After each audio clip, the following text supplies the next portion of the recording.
অফারটি শুধুমাত্র ভারত এবং বাংলাদেশের দর্শকদের জন্য প্রযোজ্য।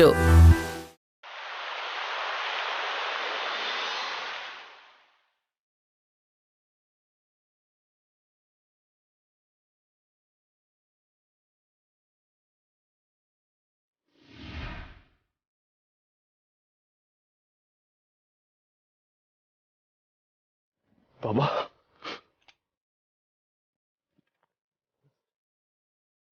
রমিত,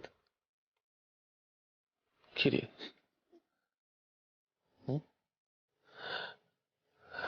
কিছু খেয়ে নে। না বাবা, আমার ইচ্ছা করছে না খেতে।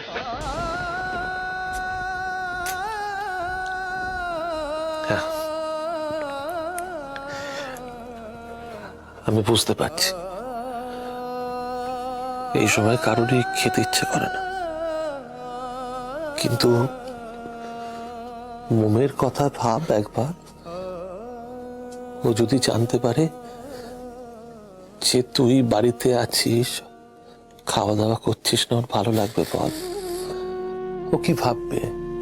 ও বাড়ি নেই বলে আমরা কেউ তোর খেয়াল রাখিনি, তাই না? জানো তো বাবা, সকালটা কত সুন্দর ছিল। ও ঘুরতে যাচ্ছিল বলে কত খুশি ছিল।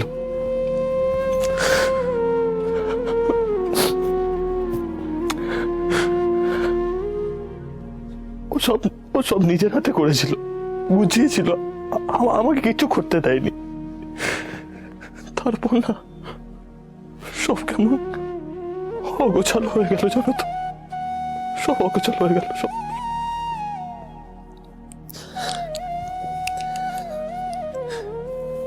এই আমরা তো সবাই অপরওয়ালার কাছে প্রার্থনা করছি যাতে মোম তাড়াতাড়ি ভালো হয়ে যায়, ও তাড়াতাড়ি বাড়িতে ফিরে আসে। দেখবি সব ঠিক হয়ে যাবে। তোরা আবার একসঙ্গে ঘুরতে যাবি, মোম নিজের হাতে সবকিছু আবার তোর জন্য গুছিয়ে দেবে। সব ঠিক হয়ে যাবে রনি। আমরা তো আছি, মা জগদ্ধাত্রী তো আছেন, তাই না? বস, বস বস বস বস। আস্তে আস্তে আস্তে আস্তে বস।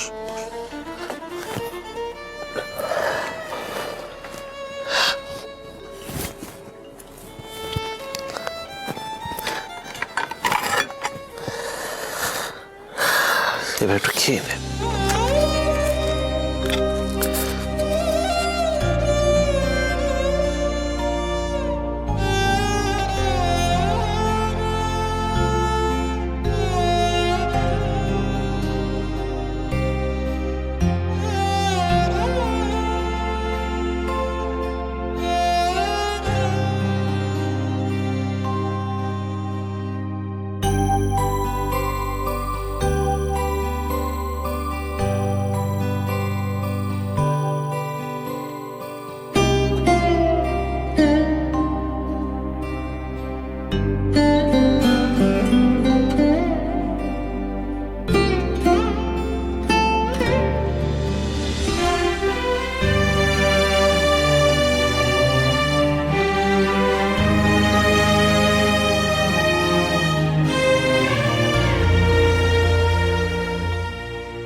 এটা অ্যাক্সিডেন্ট নয়, অ্যাক্সিডেন্টটা ঘটানো হয়েছে।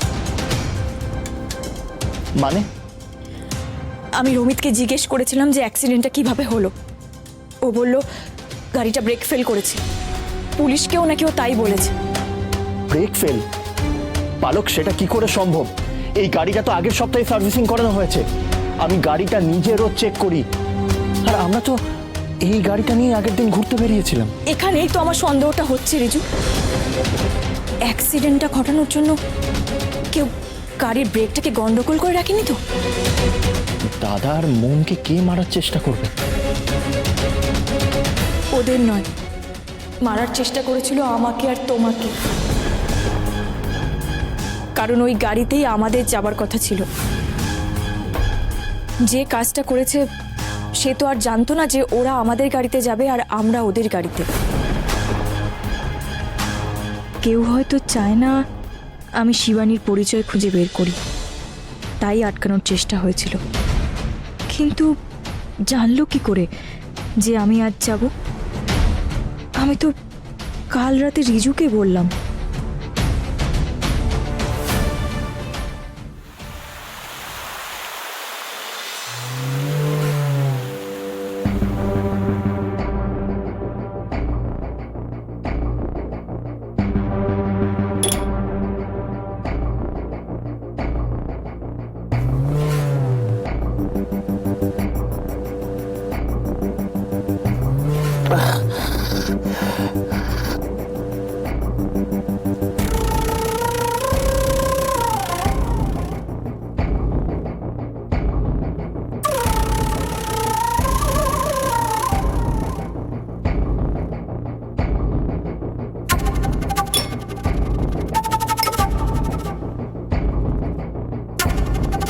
খাও অখিলেশ, আজ পেট ভরে মদ খাও। অনেকদিন তো তুমি ভালো করে মদ খাওনি। কেমন লাগছে নিজের চোখের সামনে নিজের ছেলের এই অবস্থা দেখতে? আমি আর পারছি না, আর পারছি না।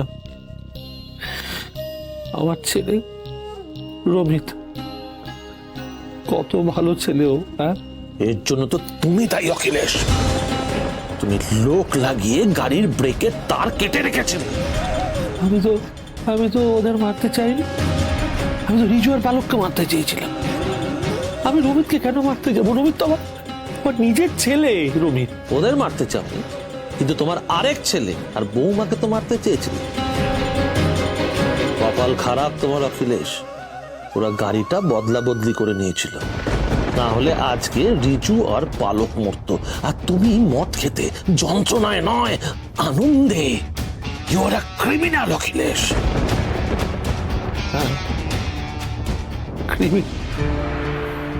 শাস্তি দিতে হলে আমাকে শাস্তি দাও। আমার আমার আমার ছেলেকে তাড়াতাড়ি সুস্থ করে দাও। আমার বৌমাকে বাড়িতে ফিরিয়ে দাও। তোমার যন্ত্রণা সবে শুরু অখিলেশ, আরো অনেক যন্ত্রণা তোমার জন্য অপেক্ষা করছে। তোমার পাপের হিসেব কষা শুরু হয়েছে। এক একটা দিন হবে তোমার যন্ত্রণার দিন।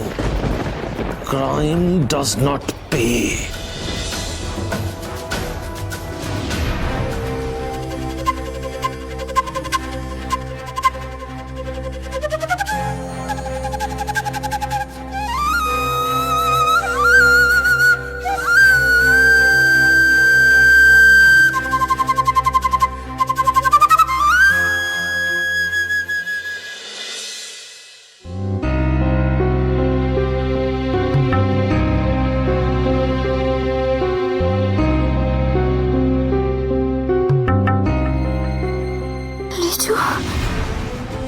রিজু, উঠবেন না ম্যাডাম, আমি বেডটা উঁচু করে দিচ্ছি।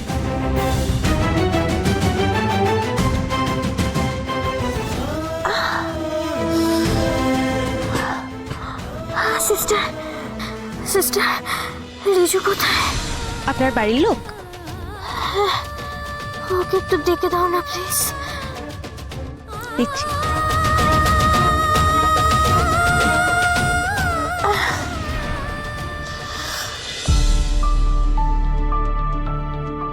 এই তো কিরে, ডাক্তারের সঙ্গে কথা বলেছিস তোরা? না কাকু, উনি এখনো রাউন্ডে আসেননি। তবে কাল রাতে নার্সের সঙ্গে কথা হয়েছিল। মোমের নাকি কাল রাতে একবার জ্ঞান ফিরে এসেছিল। ও ভগবান মঙ্গল করুন, ওকে এখন সুস্থ করে বাড়িতে নিয়ে যেতে পারলে বাঁচি। কাকু, কাকিমা আসবে না? হ্যাঁ আসছে, একটু দেরি হচ্ছে। আসলে এই রুমিতের জন্য একটু খাবার দাবার তৈরি করে দিয়ে আসছে।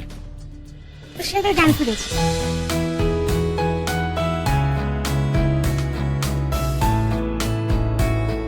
আপনি রিজু?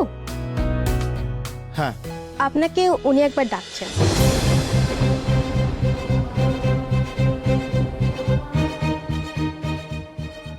দেখুন সিস্টার, আমার মনে হয় রিজু নয়, ও রমিকে খুঁজছে। ওই ঘোরের মধ্যে নামটা আসলে ওলটপালট হয়ে গেছে। কাল রাতে একবার যখন জ্ঞান এসেছিল এই নামটাই নিয়েছিল।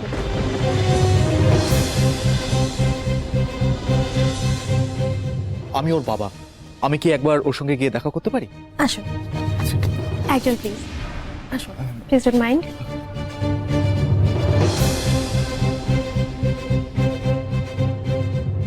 বৌদির জ্ঞান ফিরলে দাদা একবার ফোন করতে বলেছিল।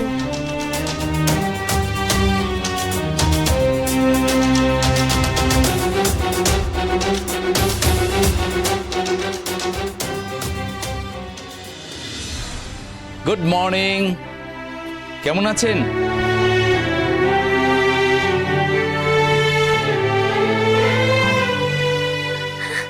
বাবা, বাবা রিচু কোথায়? আসছে না কেন? আমি বাড়ি যাবো তো বাবা। তুমি যাও, তুমি যাও, রিচুকে পাঠিয়ে দাও। আমি এক্ষুনি বাড়ি যাবো। যাবে যাবে মা। এক্ষুনি যাবো। যাবেন যাবেন, নিশ্চয়ই যাবেন। তার আগে আপনাকে সুস্থ হতে হবে তো। নার্স, না না ডক্টর আঙ্কেল, আমার এখানে থাকলে চলবে না। আমাকে বাড়ি যেতে হবে। আমার সামনে বিয়ে, আমার অনেক শপিং করা বাকি আছে। আমি বাড়ি যাব। বাবা, বাবা, রিচু, রিচুকে ডেকে দাও, আমি উঠবো। ডক্টর, রিচু, রিচুর কাছে যাবো। বাবা, যাবে যাবে মা, যাবে যাবে যাবে। ওকে ডাকো না, ওকে ডাকো না, আমি যাব। বাবা, বাবা, তুমি তুমি শান্ত হও মা, শান্ত হও, শান্ত।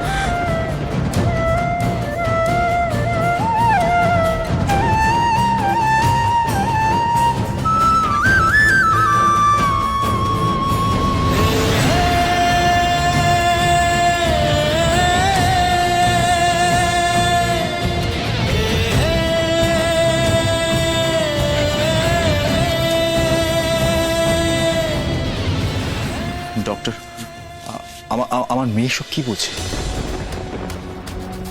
দেখুন, এই ধরনের হেড ইনজুরিতে যে কোনো কিছুই হতে পারে। সেই জন্যই আপনাদের বলেছিলাম যে 72 ঘন্টা না কাটলে কিছুই বলা যাচ্ছে না। দেখুন, ওনার যেটা হয়েছে সেটা রেট্রোগ্রেড অ্যামনেশিয়া। একটা সার্টেন পিরিয়ডের পর থেকে ওনার মেমোরি লস হয়েছে। উনি ঠিক এখন ওখানেই আটকে আছেন। রিচু,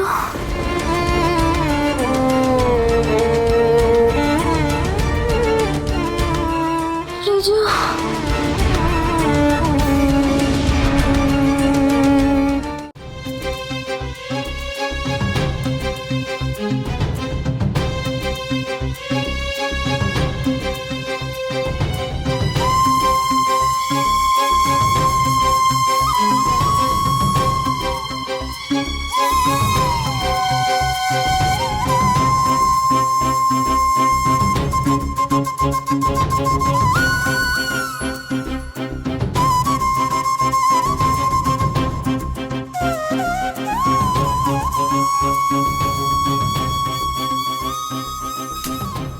সাবধানে বলি।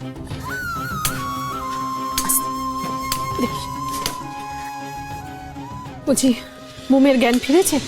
হ্যাঁ, আচ্ছা, ও এখন কেমন আছে? কাকু গেছে ভেতরে। পিসি, পিসি বলছি, আমি একবার মোমের সঙ্গে দেখা করতে যাব।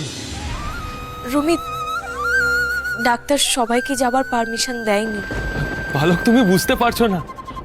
ওর জ্ঞান ফেরার পর ও নিশ্চয়ই আমাকে খুঁজছে, আমাকে ও দেখতে চেয়েছে। আমি ওর পাশে থাকলে ওর ভালো লাগবে। দাদা দেখ, ঠিক আছে, তুই তুই যাবি, আঙ্কেল বাইরে এলেই তুই যাবি, বাট তুই এখন একটু বস প্লিজ। তোরা কেন কিছু বুঝতে পারছিস না? আমি না খেলে ও ভালো হবে না। আমি এক্ষুনি যাবো, আমি যাবোই। রমেশ, কেন জেদ করছিস তুই? বারণ করছি তো, কেন জেদ করছিস? যা এখানে বস, বস এখানে। চপ, আস্তে আস্তে, ওদিক আস্তে।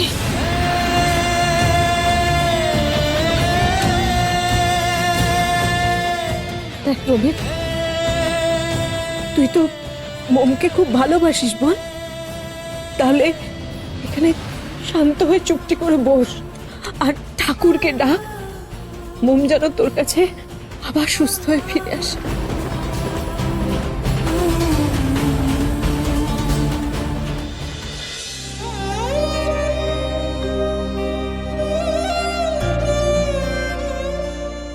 রিজুকে ওনার হাজবেন্ড? নো ডক্টর,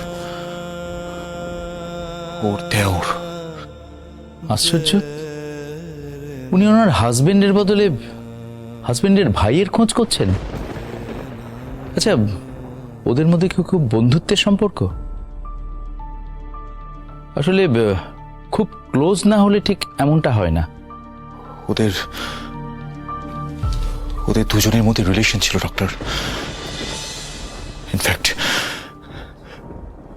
ওদের দুজনের বিয়েও ঠিক হয়ে গিয়েছিল।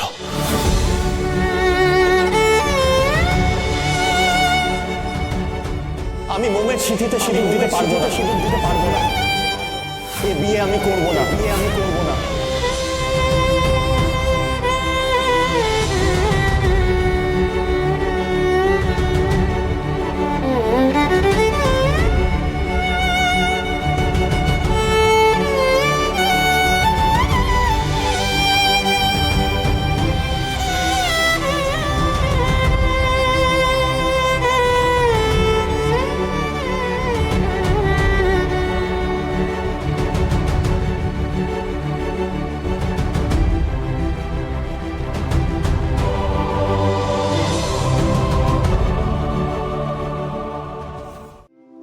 সম্ভবত এই ঘটনাটা ওনার মনে গভীরভাবে ছাপ ফেলেছে। আসলে কি জানেন, বিয়ে নিয়ে সব মেয়ের মধ্যে একটা কল্পনা, একটা স্বপ্ন তৈরি হয়, কিন্তু সেটা যখন ভেঙে যায় এমনিতেই সেটা শকিং। তাই অ্যাক্সিডেন্টে রেট্রোগ্রেড অ্যামনেশিয়া হওয়ায় ওনার কেবলমাত্র ভালো লাগার মুহূর্তগুলোই মনে রয়ে গেছে, বাকিটা মুছে গেছে। ডক্টর, আমার মেয়েটার স্মৃতি কি আর কোনোদিনও ফিরে আসবে না ডক্টর? দেখুন, মেডিকেল সায়েন্স কোনোদিনই আশা ছাড়ে না। রেট্রোগ্রেড অ্যামনেশিয়া থেকে পেশেন্ট রিকভার করেছে, এরকম উদাহরণ অনেক আছে। আসলে ওনার এখন মেডিসিন নয়, দরকারটা মেন্টাল থেরাপির।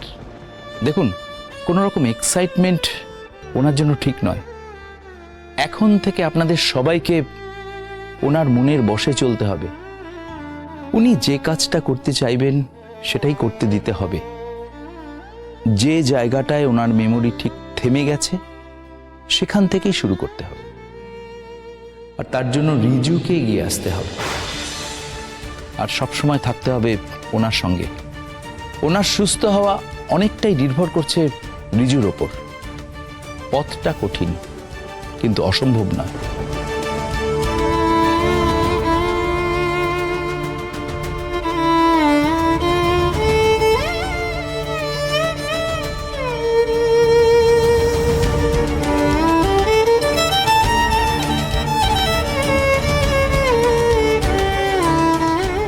মা,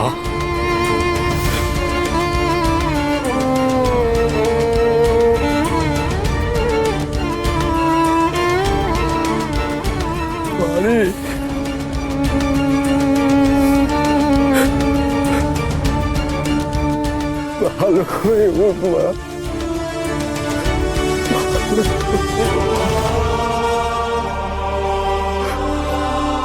ভালো হয়ে যাওয়া।